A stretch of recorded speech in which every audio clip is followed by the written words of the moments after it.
It is time for another installment of My First Hit. We bring in some of the biggest names in South African music, people who you love listening to. We chat about their stories, their journey, and I always say there's always an incredible story behind the music, behind the breakout songs, behind the studio sessions, behind the human that is the artist. And today we have somebody very special in studio. Jamie Lee Sexton joins me live on 947. Good morning. Good morning. How are you doing? Very well, and you? I am very excited to be here. It's very cold in Johannesburg, but in studio it's very, very warm, so I'm happy to be here. Yeah, and your voice is also warming up the studio beautifully. Thank you. There's something about like either you have it or you don't. Okay. And I reckon that you have it. Thank you. Thank you. That's such a great compliment. Who was the first person to tell you that? My father. What was happening? And how old were you? I was 4 years old. Yeah. And they realized that I could sing. So he said to me, you have to learn the greats. So you have to listen to the greats and then you have to try and sing like them. So I said, okay, cool. And he said, the first song we're going to do is Unforgettable by Nat King Cole. Oh, is that Unforgettable? Yes. And he said to me, this is the song. And at 4 years old, that was the first song I ever sang. Wow. And from that point, it was like, I ain't looking back. Yes. Yes. Who else were the greats? Because when you mention that, it's interesting. People want to model themselves around someone. Earlier on, I was chatting about Michael Jackson. I mentioned a bit of Beyonce. Who was that person for you that you wanted to model yourself to be like? Nina Simone. Why? Because, okay, so again, influenced by sounds that I grew up with and that my dad was listening to. And he said to me, as a female vocalist, there are great female vocalists that you can listen to and get inspired from with the way that they sing. And he introduced me to Ella Fitzgerald, Nina Simone, Sarah Vaughan, Dinah Washington. And Nina Simone stuck out for me because she was so unique. She was so special. She was unequivocally authentic. And she didn't give a damn what people thought of her. And her lyrical content was insane. I mean, as a kid, I was going nuts with what she was writing about. A lot of the stuff I didn't even understand. Yeah. But I understood her passion behind it. So I loved Nina growing up, and I still do. Yeah, and I would imagine that somewhere along the way, you may have your own inspiration, but you end up finding your own path. Yes. And creating your own identity. Yeah. When did that happen, and what then did that become for you? So I think my own identity came in when I started writing poetry. Yeah. I had a great English teacher, and he inspired me to start writing. So I started. Was it about the weather or about love? It was actually quite deep, yo. Yeah. It was super deep for a 9-year-old. I'm not gonna lie. And then I came home and he entered me into this competition, and I showed my mom, and she's like, "You didn't write that."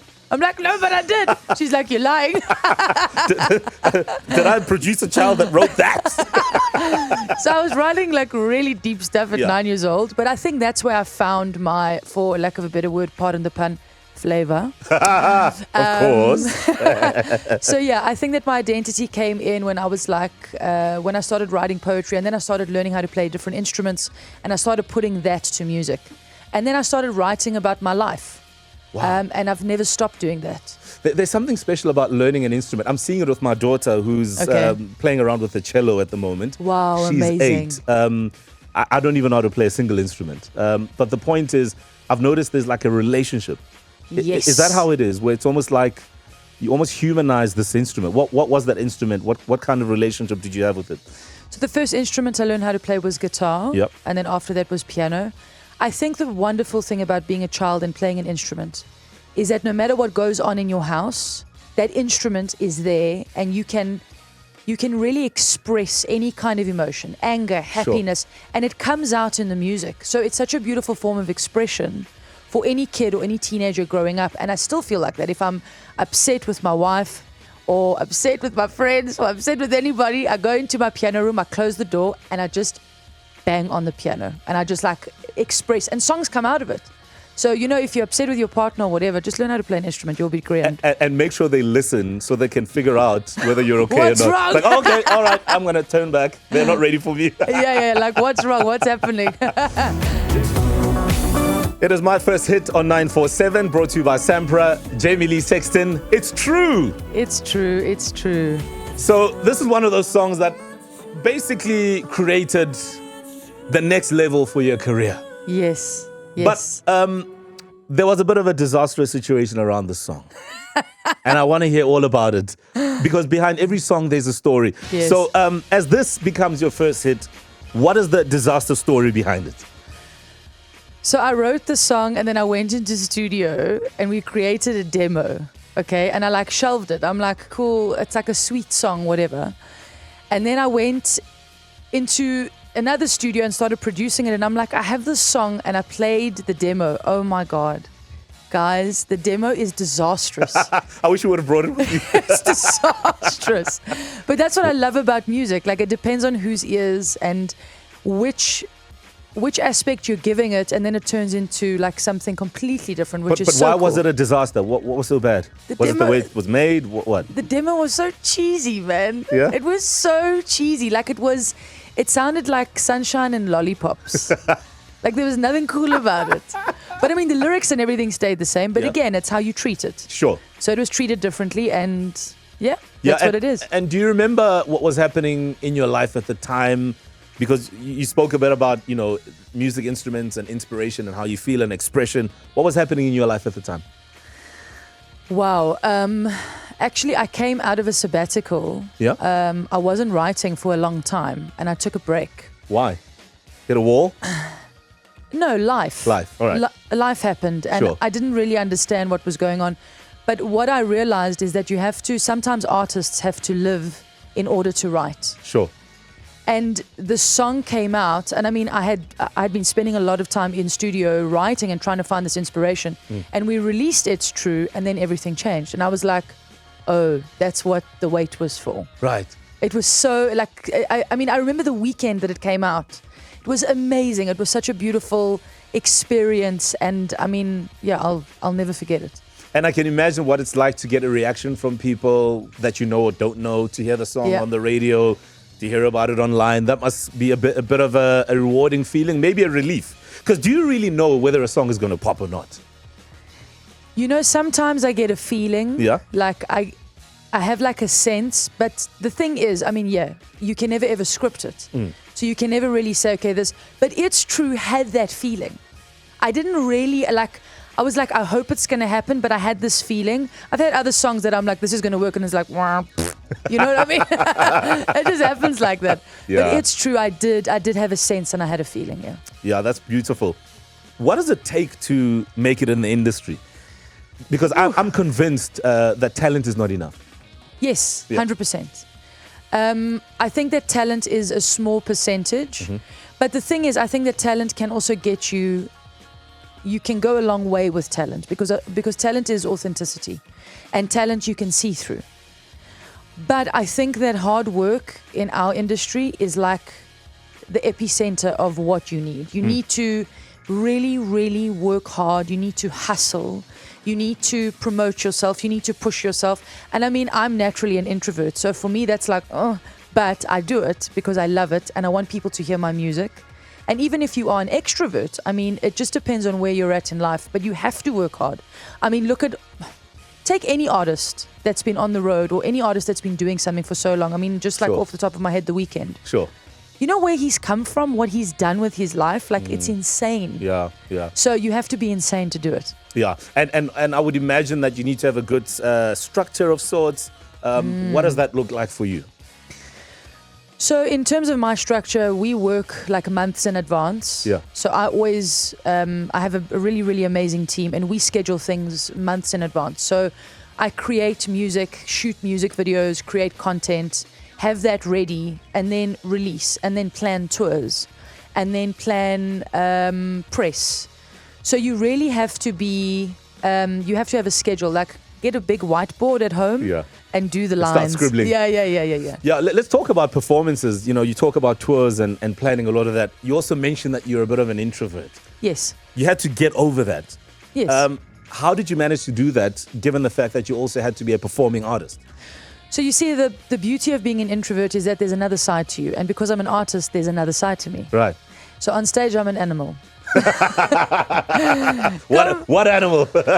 Like a black puma. Oh, elegant. Elegant, but with a bite. Yeah. So, I mean, I think that a lot of artists actually go through that. You know, you are introverted in your everyday life, but on stage, it's a different part of you. It's a different expression. And that part of me, I love so much. Sure. And that's why I love going on tour, and that's why I love performing. So, and I'm a Gemini, so I think it makes sense. And what are some of the things that throw you off or put you off in the live performance environment? And how do you deal with that kind of stuff? Oh, you know what kills me? Yeah. Kills me when equipment doesn't work. Whew. When the sound is not sounding. Like, And the bass is not bassing. it irks me, and I just have to like pull myself towards myself. Sure. I'm like, chill, relax. And a guy that I've been performing with, he plays bass for me. His name is Danny. He's been with me for like 10 years. Yeah. And he is always next to me. He plays bass. Bass is my favorite instrument. And he gives me eyes, and he's like, calm down. Relax. So you don't throw your toys around. You don't throw the sound people under the bus. You don't do any of that. No. Come on. But people are watching you. So they're thinking you are the problem. I'm not the problem. They know it. They can see. Sure. I just carry on. Even if I don't have sound or whatever, Yeah. I will sing, and I'll make them sing with me so that they don't feel left out. She's probably one of the nicest artists around. Like, this is a livelihood for you. I was just thinking the other day, right? When you're a musician, you're spending hours and hours in the studio. Yes. You are working sometimes alone, sometimes with others. It can be a very lonely experience. Sometimes it can be a very frustrating experience. It's many things. And after all those hours, apart from the song coming out, you kind of feel that there's got to be some sort of reward. You got to like make a living for it. Yes. People do 9 to 5s and they get paid at the end of the month. So I think the same thing should be happening with artists. How do you make sure that that happens for you? That you make music and that it becomes something that helps you earn a living? So I think that's such a great point, and a really, really important point. For all South African artists, if you are planning on making this a career, there are so many different associations out there that you need to register for. And SAMPRA is one of them. SAMPRA has done and is doing so much for South African artists. So it's imperative that you register, because you earn money. You earn money for your songs. Like my songs that have been played on radio, I earn money through that.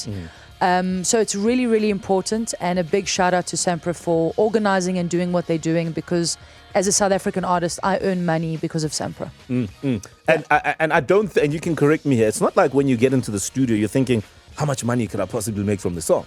No. That's not where that conversation happens. No, definitely not. Yeah. It's only afterwards when it is played. Sure. And if you are registered, then that can be tracked, and then you earn from there. Very important. It can be tracked, because sometimes, music gets used by different people from all over the world, and you get nothing out of it. Yeah, there's a code. Each song has a code. I love that. And then it's tracked, yeah. So apart from the financial reward, how else do you reward yourself? When you're like, you know what, I've done so well. Let me do something for myself. What is that? I actually did something yesterday, which I love doing. Yeah. I like to go get a coffee, and then I go to this park that is down the road from my house. Right. And I go on the swings, and I swing. Wow. Yeah. And are they still in good condition? Or is there like a it's amazing. sound? No, it's amazing. I really, really try and stay in touch with childlike things. Because I think, all the time. Because I think as an artist, we create from our childlike experiences and our childhood experiences. So I always try and stay in touch that way. But I love going to parks, and I love swinging. That's beautiful. Yeah. Something else you love is Frank Ocean. What's love! I mean, everybody has their own unique story. So I'm not going to say what's up with that. I'll say, what's your story with Frank Ocean? Oh my God, Frank Ocean. It's obviously like a huge crush, right? Okay, so that's the starting point. Okay, yeah. So like huge crush. But the thing is about him, what I love, the first time I heard Novocaine, Novocaine for me, I was like, who is this? What is this? And it's his flow that I fell in love with. And after that, I went to Channel Orange and whatever it was. But the thing is about him, he was so different to what the industry was producing at the time. Right. He was so different. And that's why I fell in love with him. And what do you think you can draw from that, even in your own work, to try and stand out from everybody else? I think that if you don't stand out, it's a problem. So I think the fact that he is so authentically himself, and he speaks about what, his own personal life and what he's going through and what he is in the industry that we are, I think that that definitely inspires me to never ever back down from my stories and back down from my life or hide, who I am. And in saying that, it's Pride Month, June. Yes, so happy yes. Pride to the LGBTQ community. I am definitely part of it, and I'm very proud to be a part of it. And so is Frank. So maybe that's why I have a love connection with him. Absolutely. Yeah. Jamie Lee Sexton, you are beautiful. And I don't mean that in the physical sense. I mean that in the sense of energy. Thank you very and much. Energy is very important. And interestingly, energy also comes through in the music. Oh, thank you. So that's one thing that so we pick kind. up. Thank you so much for coming through. Of course. Thank you for having me. I love 947.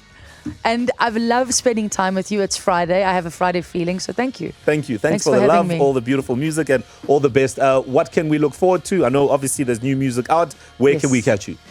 So new music is coming out. I'm going on tour. I can't say where yet. And Kiss, Marry, Kill might be having a remix coming out soon with an amazing South African DJ. Wow. Amazing South African DJ. So a collab is in the works. So wait for the remix. It's coming. But you can catch me Insta, Spotify, all that stuff. TikTok. Done deal. I love it. It's not collab, it's coalition, by the way. Wow. Okay, we're waiting on it. We will wait for it. Jamie Lee Sexton live on 947. Her first hit and more. You can check that out on primemediaplus.com. And all of this is brought to you by SAMPRA, because they're all about bringing the biggest in the world of music. Thank you. Thank you so much. Mo Flava on 947.